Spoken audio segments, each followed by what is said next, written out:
I sat there, deep in thought, replaying the past few weeks in my mind, searching for any solid proof that could confirm Margaret's betrayal.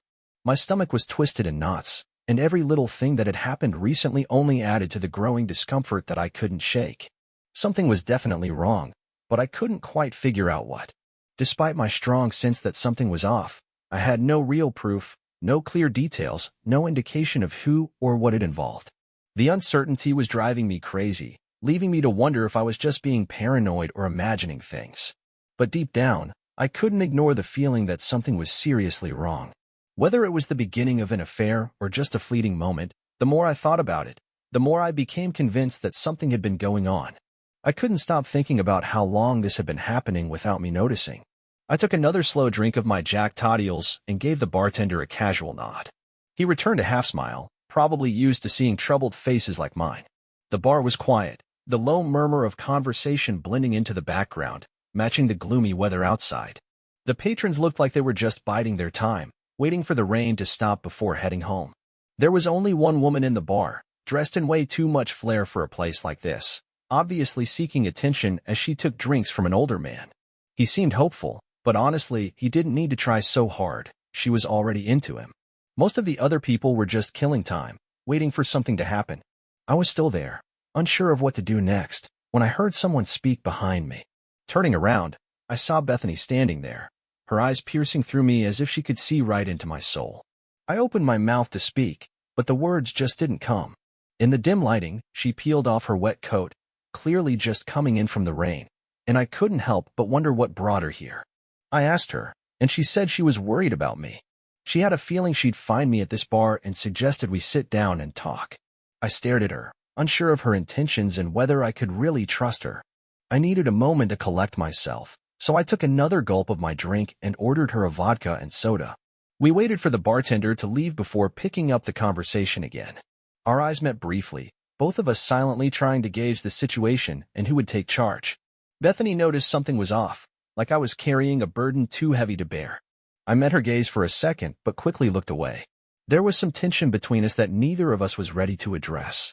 I told her everything was fine, trying to brush it off, but she wasn't buying it. My stomach sank as I realized that no matter how much I tried to act like nothing was wrong, she could see right through me. She set her drink down, intertwined her fingers, and leaned in slightly. Then she dropped a bombshell. She said she knew what was going on. I tried to act clueless, but Bethany wasn't going to let it slide. She suggested we move to a booth for some privacy. I wasn't thrilled about it, but I went along with her. Once we were settled, I asked her what she thought she knew, hoping to steer the conversation in a different direction. But Bethany wasn't fooled by my attempt to avoid the subject. She reminded me that after everything we'd been through, I couldn't lie to her. She was right. I had known Bethany since she was 17, back when I first started dating Margaret. Bethany had always been a part of my life, even back when she had a crush on me, though I ended up marrying her sister, Margaret. As the years passed, Margaret and I built what I thought was the perfect life together. We had decent jobs, made enough money to live comfortably, and from the outside, everything seemed fine. In the meantime, Bethany had blossomed into a beautiful, confident woman. By the time she was in her mid-20s, she was the kind of woman any guy would be lucky to know. But as I sat across from her in that bar, a troubling thought kept creeping into my mind. My marriage, which was approaching its 5-year anniversary, might not even make it to 6. Bethany, with her eyes full of concern, could see right through the mask I was putting on. Before I could stop myself, my heart shattered as she said the words I had been dreading to hear. She bluntly told me she believed Margaret was cheating on me. For a moment, my mind went blank, and I struggled to process what she was saying. I didn't want to hear it, and I definitely didn't want to believe it. I figured if I just ignored it, maybe it would go away. Maybe if I refused to acknowledge the signs, I could avoid facing the painful truth. Bethany must have noticed my stunned expression, and she asked if I was in shock or just in denial. She told me she cared about me and was worried that I wasn't seeing things clearly. A part of her even hoped it was all just a misunderstanding. But I kept brushing her off, determined to keep lying to myself. Bethany's frustration grew, and her eyes flashed with anger, which even caught the bartender's attention. I quickly reassured him that everything was fine, and Bethany apologized for causing a scene. She was angry, but it was out of concern. She wanted me to wake up, to see the situation for what it really was. She said we needed to do something about it, and reluctantly, I agreed to listen. Bethany told me about an incident a few weeks ago when she had been hanging out with Margaret. Margaret had gotten a phone call and left the room to take it. Bethany thought that was odd since they were sisters and usually shared everything. I nodded, the pit in my stomach growing heavier. Bethany went on to explain that later, when she checked Margaret's phone, she noticed it wasn't even locked. The call had come from a guy named Albert, someone Bethany didn't recognize. She decided to keep an eye on things, waiting to see if it would happen again. A week later, Bethany figured out who this Albert guy was. He was someone Margaret had known long before I came into the picture. They had recently reconnected, probably through social media or some chat app, and they'd been messaging each other for weeks. I told Bethany I hadn't noticed anything like that, though I had felt a growing distance between Margaret and me lately. Bethany nodded, understanding my concerns, but pointed out that Margaret and this guy weren't doing anything overtly suspicious, just small things that lined up too perfectly. I asked if maybe they were just two old friends catching up, but Bethany shook her head, insisting it had gone further than that. Her response caught me off guard, so I asked if I had missed any obvious signs. I told her how lately, everything between Margaret and me seemed to be falling apart, leaving no room for connection or intimacy. Bethany stared at me, disbelief written all over her face. "You've got to stop burying your head in the sand," she said, reminding me how much she cared about me. I pressed her for more details, desperate to understand how bad things really were. The look in her eyes confirmed it, and that small flicker of truth sparked a slow, burning rage inside me. I immediately demanded to know the details, when, how, and where these meetings had happened. Bethany told me that Margaret had seen this other guy at least 3 times in the past 2 weeks. At first, she wasn't sure, but 2 days ago, during lunch with a friend who worked with Margaret, some information slipped out. Her friend mentioned Margaret had met the guy for lunch twice and for dinner once just last week. Bethany asked if any of that lined up with anything I'd noticed. As I thought back, I remembered a couple of times when I had called Margaret's office to arrange lunch, only to be told she wasn't there or had already gone out. Was that when she was seeing him? Then there was that seminar she claimed to have gone to last week. It was a last-minute work event that ran late, and she didn't get home until after midnight. She had said the seminar dragged on, and afterward, the team grabbed a drink at the hotel bar to wind down. I remembered how distant she was that night. She just went straight to the shower and then to bed. My mind was racing, trying to piece everything together. Seeing how upset I was, Bethany warned me not to act recklessly. She reminded me that I didn't want to do something I'd regret or land myself in legal trouble. But by then, I had already made up my mind. My expression must have given it away, because she looked worried as I declared that I wouldn't let this continue any longer. I told her I wouldn't stand for a cheating partner and promised that both Margaret and this other guy would pay for what they had done. Bethany urged me to slow down and not act impulsively, but her calm voice only helped me keep the anger in check. My suspicions were now confirmed, and deep down, I knew I was right all along. I asked Bethany if she had any idea where Margaret might be at that moment, and she said she was probably with him. That's exactly why she had come to find me. The answer hit me like a punch in the gut, and my blood started to boil. I slammed my fist onto the table, drawing curious glances from the other people at the bar. I signaled to the bartender and then turned back to Bethany, my voice thick with rage. "Do you know where they are right now?" I asked, barely able to keep my composure. She didn't know exactly, but she promised to talk to Margaret the next day and find out more. Apparently, the guy was married with kids, though she wasn't sure where he lived. She promised to dig deeper and keep me informed. Without thinking, I reached across the table and took her hand, squeezing it tightly. I wiped away a tear from her cheek and whispered, "Thank you," appreciating her help despite the awkwardness of the situation. Bethany looked at me, her concern evident. "What are you going to do next?" she asked. I assured her that I wasn't going to act rashly, not yet, but I was determined to end this. I told her there would be no forgiveness for either of them, and that they would both pay for their betrayal. For now, though, I needed to protect what was mine and start gathering evidence.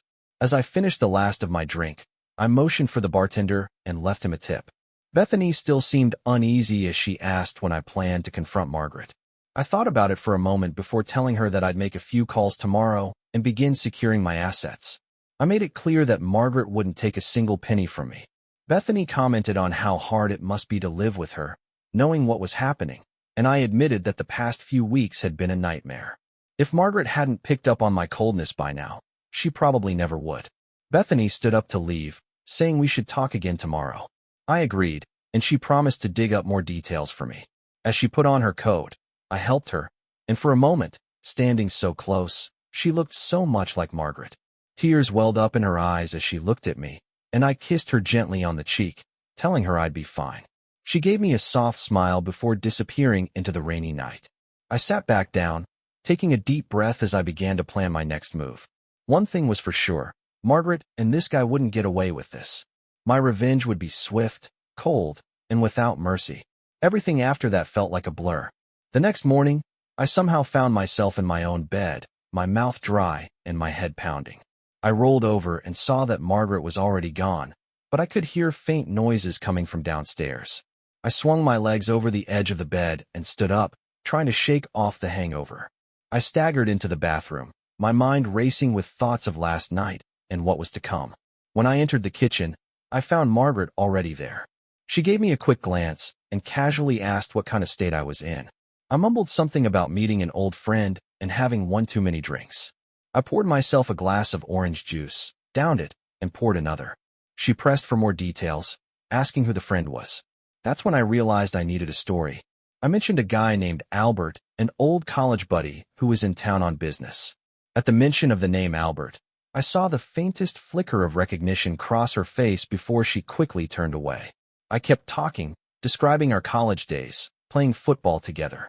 Margaret acted like she didn't remember him but dismissed it quickly, saying it didn't matter as long as I had a good time. That was the first warning sign to as I sat across from Margaret. She seemed distant, almost like she wasn't really there.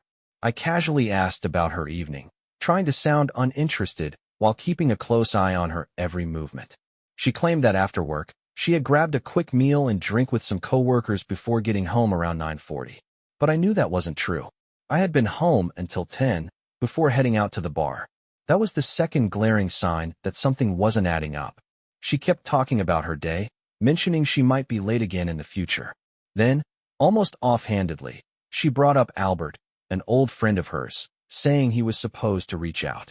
I forced a smile and suggested she invite him over so we could all catch up. She hesitated, then agreed, asking if I really remembered Albert. Her voice was casual, but I could feel there was something beneath the surface that didn't sit right. I reassured her I was fine, assuring her that I could handle things on my own. But my mind was already racing, plotting the next steps of my plan. After finishing my juice, I took a couple of painkillers and told her I needed to get ready for the day. As I left the house, one thing was clear in my mind. This wasn't over. Margaret and her lover had no idea what was coming. As I got dressed, my resolve strengthened. This charade had gone on long enough. The thought of her with Albert stoked a fire inside me, and with every passing minute, my need for revenge grew stronger. My anger toward him, this man I barely knew, grew with each second. The workday felt like a blur, filled with phone calls, meetings, and problems that refused to let up. My secretary managed some of the calls, but there were important ones I couldn't avoid. Despite the chaos, the tension inside me kept building, pushing me forward with a desire for payback. By mid-morning, the rush slowed, leaving me with a few minutes to take care of my own business. I shut the door to my office and got to work on securing my finances. Within 35 minutes, I'd moved everything out of reach, tightening my control over our joint account. I also scheduled a meeting with a solicitor to discuss the logistics of a divorce. Even though I had a few days left to gather solid proof, I was starting to doubt it would even matter in the end. Margaret had her own accounts, but the joint account was my main concern, and now it was locked down. My personal accounts were secure, and with no kids in the picture, the divorce would be relatively simple if it came to that. I realized the only way forward was if Margaret admitted her wrongdoing and begged for forgiveness. If she hesitated at all, we were done. The weight of that thought settled on me like a heavy burden. It saddened me, but there was no turning back now. I sat quietly at my desk, reflecting on everything that had happened and everything I had done so far. I needed more details about Albert, more proof. Or maybe just knowing the truth was enough to bring them down. My phone buzzed, interrupting my thoughts. It was Bethany. I told her I was tied up with some plans but had already taken steps to protect myself. She filled me in on more details about Albert Albertson, including the fact that he was married. She had his home address and workplace, thanks to a friend who had seen him with Margaret. According to Bethany, things between them were escalating, though they were trying to keep it quiet. Finally feeling like I had something concrete, I asked for all of Albert's information. In no time, I found his social media profile and stared at his photo. His face triggered a faint, uneasy memory, one I couldn't quite place. I decided to stir the pot a little, so I called Margaret around lunchtime. During the conversation, she casually mentioned she had a meeting with a client named Mr. Albertson. Hearing his name again felt like a slap in the face, a taunt I couldn't ignore. I bit back my emotions, keeping the conversation light, though inside, I was seething with anger. Strike three, I thought to myself, the decision now final. Swift, ruthless action was the only way forward. After hanging up with Margaret, I sat still for a moment, gripping the edge of my desk, teeth clenched in fury. I promised I'd see her later, barely able to stomach her words. I love you. My secretary entered, offering to grab lunch from the deli down the street. Without looking up, I muttered to her, "Get me something with a lot of red meat, something I can really tear into." She gave me a curious glance but didn't press, simply nodding and leaving the room, closing the door behind her. She'd been picking up on my odd behavior all morning, sensing something was building beneath the surface. Meanwhile, Bethany was carrying out her own investigation. She dropped by Margaret's office and watched as Margaret stepped off the elevator with none other than Albert Albertson, the man I'd been tracking. Bethany wasted no time. She confronted Margaret right then and there, casually asking Albert how long he'd known her. Albert was caught completely off guard, stammering in response, while Margaret quickly pulled him aside, claiming they had a meeting to attend. They rushed outside and climbed into a waiting cab, but not before Margaret threw a nervous glance back at Bethany. Back at my office, I slowly chewed through a massive sub, savoring the red meat as I mulled over my next steps. Bethany called me to confirm that Margaret had left the office, and a quick check with her secretary confirmed she wouldn't be back for the rest of the afternoon. My finances were locked down tight, and I had a locksmith on standby, ready to change the locks at a moment's notice. My lawyer was on standby too, waiting for the final details from me. Tonight would be the first phase of my plan. I wasn't going to tip my hand just yet. I wanted to mess with them, make them feel like they were safe before I struck. My dad always said, never let him see you coming. Just go straight to get it over with. I may have forgotten that for a while, but now I was ready. That evening, Margaret came home, acting as though nothing had changed. Everything seemed normal until I caught the faint scent of men's cologne lingering on her clothes. As I leaned in to kiss her, I hesitated. Without a word, I gave her a quick peck on the cheek and headed toward the door. She called after me, asking if everything was all right and what my plans were. I reassured her I was fine, mentioning a poker game with some colleagues. I hoped that would be enough to keep her off my back. Once I was out the door, I climbed into my car, grinding my teeth as I pulled out of the driveway. My mind raced with everything I had planned. I drove straight to Todd's place. Todd was an old friend, the kind of guy you could rely on no matter what.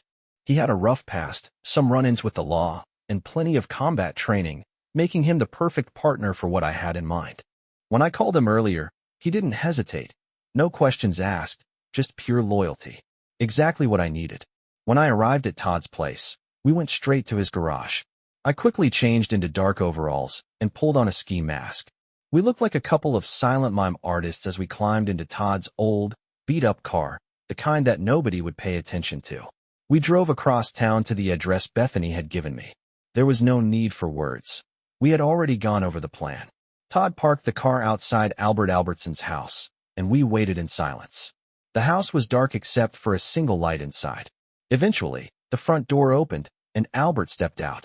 He got into his car and drove off. We followed at a safe distance, careful not to rush. We knew where he was headed. At the driving range, we parked in the shadows and waited. The parking lot slowly emptied, leaving only a few cars behind. My anger burned beneath the surface, making it hard to stay still. Every inch of me wanted to storm in and confront him, but I knew it wasn't the right time. So we waited. As Albert made his way back to his car, Todd slipped out of our vehicle, moving with practiced stealth. Once the job was done, I quietly drove us out of the parking lot, doing my best not to attract attention. Todd, removing his gloves and mask, commented on how smoothly everything had gone. I thanked him sincerely, telling him how much I appreciated his help. Todd shrugged it off, saying he still owed me for everything I'd done for him in the past.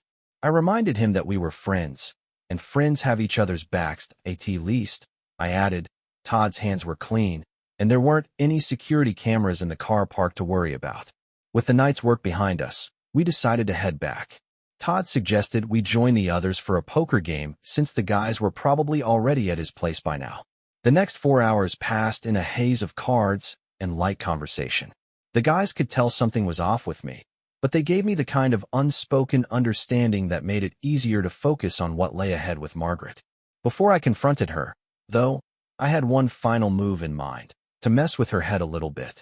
I stumbled through the front door just after 1 a.m., deliberately exaggerating how drunk I was. Todd had arranged for one of the guys to drop me off in my own car. Margaret, who had stayed up waiting for me, immediately questioned why I was so late, her eyes narrowing with suspicion. I waved her concern away, slurring slightly as I explained that Todd and the guys had dropped me off, and I'd just had too much Jack Toddiels. I barely managed to hang up my jacket on the peg, missing entirely, before collapsing onto the sofa. Margaret sat across from me, arms crossed, her expression a mix of frustration and disgust. I kept my face neutral, watching her closely as she finally broke the silence. "What's going on with you, Justin? Is there someone else? You've been acting so strange lately." I held back the anger bubbling inside, forcing a chuckle as I reminded myself to stay calm. "I'm fine, just going through a rough patch, but don't worry, it'll all be over soon." My words hung in the air, and though she was confused, I could see her becoming more unsettled, sensing that something wasn't right, but not knowing what. We went to bed, and I faked passing out immediately, playing the part of the drunk husband to perfection. It frustrated her. I could tell. She was itching for a confrontation, but I wasn't about to give her that satisfaction yet. The next morning, she was up first, making coffee. I dragged myself downstairs, putting on a show of being hungover, every step obnoxiously exaggerated. "Morning," I mumbled, rubbing my temples, pretending my headache was unbearable. She tossed me some headache medicine without much enthusiasm. As I sipped my coffee, I noticed her phone sitting on the kitchen table, and a sudden sense of unease washed over her. She clearly wanted to grab it, but I could see she was fighting the urge to seem suspicious. I poured myself some orange juice, casually picking up her phone and making it look like I was just moving it out of the way. For a brief moment, I caught a flash of panic in her eyes as I glanced at an incoming message before handing it back to her. I casually remarked that the battery was low and she wouldn't want to miss any important messages. Without waiting for a response, I left the kitchen and headed upstairs to get dressed. Margaret stood there, staring after me, clearly rattled. I could see the wheels turning in her head, wondering if I knew something but desperately trying to convince herself that I was still in the dark. She thought she'd been careful. This affair had only been going on for a few weeks, a few lunches, dinners, and even 3 hotel stays. To her, it was harmless fun. She believed I'd never find out, especially since she thought I wasn't lacking anything at home. I rushed downstairs, avoiding Margaret's attempt at a more private goodbye, slipping out the door with just a quick wave and a forced smile. I headed to work, eager to set the next part of my plan in motion. Around 11 a.m., I sent Margaret a text, just for the fun of it. I apologized for being distant lately, told her I had a lot on my mind, but promised that everything would be sorted out soon. That I leaned back in my chair, waiting to see how Margaret would react. Later that day, Bethany stopped by my office, her face filled with concern. She wasted no time asking me what had happened, especially with Albert. I played it cool at first, feigning ignorance to prompt her to reveal more. She told me that earlier that morning, someone at the golf club had found Albert Albertson in the trunk of his car, badly beaten. Apparently, Margaret had confided in Bethany, clearly shaken by the news. Bethany looked at me closely and asked if I was involved. I brushed it off, acting indifferent, and denied any part in it. I explained that Margaret had mentioned Albert's condition during a work meeting, and they had called her to inform her he was in the hospital. His wife had confirmed the details. Bethany seemed to buy the explanation, but she warned me that next time, things might not be so easy for them. When she asked what I meant by that, I just smiled and replied, "Accidents happen in the strangest places." That evening when I got home, Margaret was nowhere to be found, and her car wasn't in the driveway. Irritated, I picked up the phone and called her, casually asking where she was. She told me she was at the hospital visiting a friend and assured me it wouldn't be long. I wished her friend a speedy recovery and hung up before she could respond. About half an hour later, Margaret walked through the door, looking exhausted. I casually asked about her friend's condition, pretending to be concerned, hoping it wasn't anything too serious. She hesitated before answering, her voice unsteady. She told me it wasn't major, just a minor accident, and that her friend would be home soon. There was something in her tone that felt off, like she was trying to hold herself together, but I could tell something had shaken her. I offered to make coffee, and she thanked me, looking a little more at ease. As we sipped our drinks, she casually mentioned that one of her company's reps had been attacked recently. I feigned surprise, asking her for more details. She explained that Albert had been assaulted and left in his car overnight, but reassured me he wasn't seriously injured. Margaret suggested that the attackers had only meant to scare him, since nothing was stolen. I struggled to keep a straight face, knowing how my earlier denial of even knowing Albert might have complicated this situation. Margaret caught my skepticism, and I saw her face tighten as she realized she might have said too much. She quickly tried to change the subject, but it was too late. I had already connected the dots. Margaret hurried out of the room, probably to make a phone call. Now, I knew I needed to act fast. Things were getting more complicated, and it was time to make my move. I called out to Margaret, telling her I needed to step out for a bit and wouldn't be long. Without waiting for her reply, I got in my car and drove straight to Albert Albertson's house. When I knocked on the door, a petite, dark-haired woman answered. I introduced myself as Justin Babcock and, without hesitation, told her that my wife, Margaret, had been having an affair with her husband. Her face went pale instantly. Although clearly rattled, she invited me in. Sitting in the living room, I laid it all out for her. I apologized for bringing such bad news, but told her she had the right to know what was happening. I also informed her that Albert was currently in the hospital. Her reaction was heartbreaking as she broke down in front of me, confirming what she had suspected for a while. She admitted she had known about Albert's infidelities, but hadn't had solid proof until now. Fed up with his lies, she told me she was going to divorce him, no questions asked. While she wasn't sure how long the affair with Margaret had been going on, she was certain that Margaret was involved. When I asked her about the attack on Albert, she admitted she had no idea who could have done it.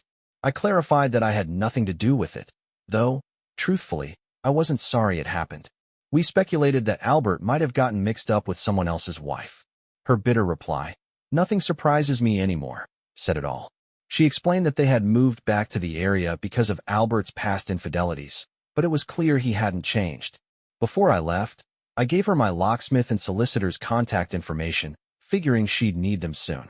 As I drove home, my mind was focused on what needed to be done next. The anger I felt was sharp and controlled, fueling my need for thorough, satisfying revenge.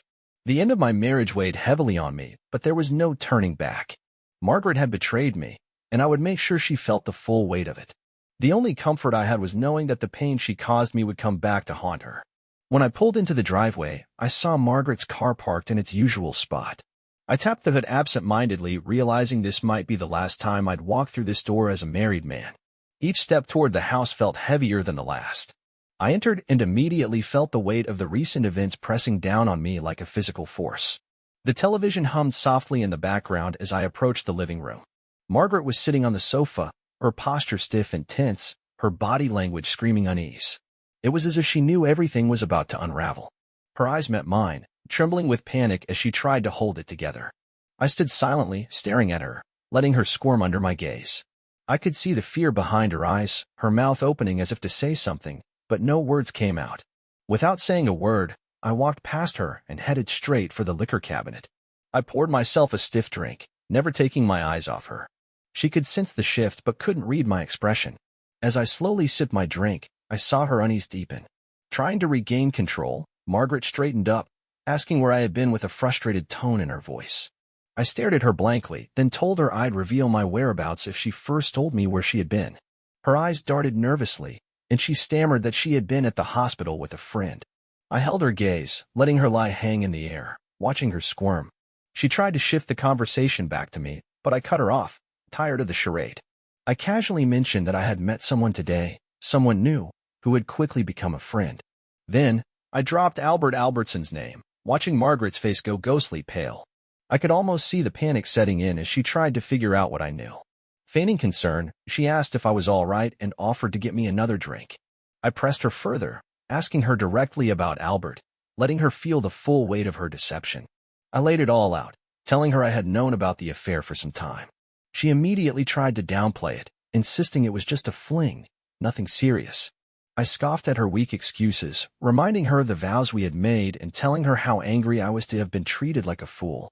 She apologized, saying it didn't mean anything and promising she would make it up to me. I laughed bitterly and told her she was only sorry because she got caught. I demanded to know if she would have ever stopped if I hadn't found out. The truth was written all over her face. She wouldn't have. I told her her lies had become second nature, that she wasn't the woman I had fallen in love with anymore. As my words sank in, her bravado crumbled. She desperately asked what she could do to fix things, promising she would do anything. But I had already made up my mind. "It's too late," I said coldly. "We're done." I called Bethany and explained the situation, asking her to come over and help Margaret pack. Margaret, still in shock, asked where she was supposed to go. I told her bluntly that she could go anywhere, even back to her lover at the hospital. For all I cared. When Bethany arrived, she didn't hesitate. She quickly packed Margaret's belongings into a couple of suitcases while I stood by, watching the woman I once loved being ushered out of my life. Despite everything, I still made sure she left safely, but that was the last shred of care I could offer her. There would be no second chances, no coming back into my life. She was gone, and there was no turning back. If you enjoyed the story, please like and subscribe to the channel.